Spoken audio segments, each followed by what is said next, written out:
Assalamualaikum warahmatullahi wabarakatuh. Halo teman-teman semuanya, absen dulu di kolom komentar yang dari Lamongan hadir, yang dari luar kota, tulis daerah kalian ya. Selamat datang di channel Jelajah Udaya, tempat kita menjelajah sejarah, budaya, dan keindahan Indonesia. Kabupaten Lamongan punya sejarah panjang yang tidak bisa dipisahkan dari peradaban besar di Jawa. Sejak zaman kuno, wilayah ini sudah dihuni manusia. Terbukti dari penemuan alat batu dan fosil di daerah Sambeng dan Bluluk. Masuk ke masa kerajaan, Lamongan pernah menjadi bagian dari wilayah Majapahit. Hingga akhirnya, menjelang keruntuhannya sekitar abad ke-16, wilayah ini berada di bawah kekuasaan Kasunanan Giri. Tokoh penting dalam sejarah Lamongan adalah Rangga Hadi atau Mbah Lamong, yang dipercaya sebagai pendiri Lamongan sekaligus adipati pertama. Nama Lamongan sendiri diambil dari nama beliau. Beliau tidak hanya menyebarkan agama Islam, tetapi juga membangun sistem pemerintahan dan kehidupan masyarakat yang teratur. Memasuki masa penjajahan Belanda, Lamongan menjadi wilayah strategis karena berada di jalur Pantura, pantai utara Jawa. Belanda memanfaatkan Lamongan sebagai wilayah pertanian jalur perdagangan penghubung antar kota pesisir. Banyak infrastruktur mulai dibangun pada masa ini, termasuk jalur transportasi yang masih digunakan hingga sekarang. Kabupaten Lamongan terletak di Jawa Timur, sekitar 50 km dari Surabaya. Kalau ke Lamongan, kulinernya wajib dicoba.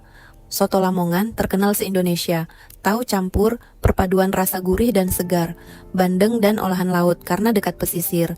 Cita rasa Lamongan dikenal kuat, gurih, dan khas Jawa Timur. Lamongan juga punya wisata yang lagi naik daun.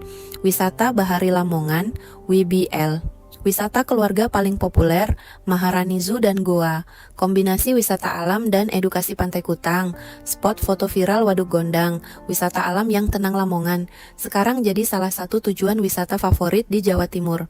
Batas wilayahnya, utara, Laut Jawa Timur, Gresik Selatan, Mojokerto dan Jombang, barat, Bojonegoro dan Tuban Lamongan.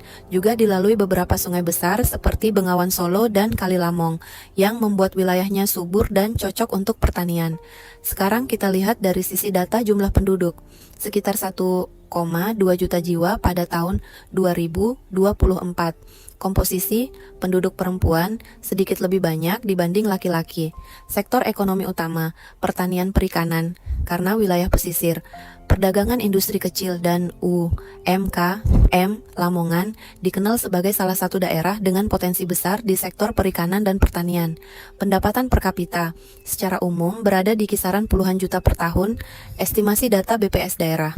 Jadi, itulah perjalanan panjang Kabupaten Lamongan dari masa kerajaan, kolonial, hingga menjadi daerah yang berkembang seperti sekarang. Jika dalam penyampaian sejarah maupun data terdapat kekurangan atau kesalahan, kami mohon maaf sebesar-besarnya. Terus dukung channel Jelajah Budaya dengan cara like, comment, subscribe. Dan jangan lupa, absen lagi di kolom komentar, kalian nonton dari mana. Wassalamualaikum warahmatullahi wabarakatuh.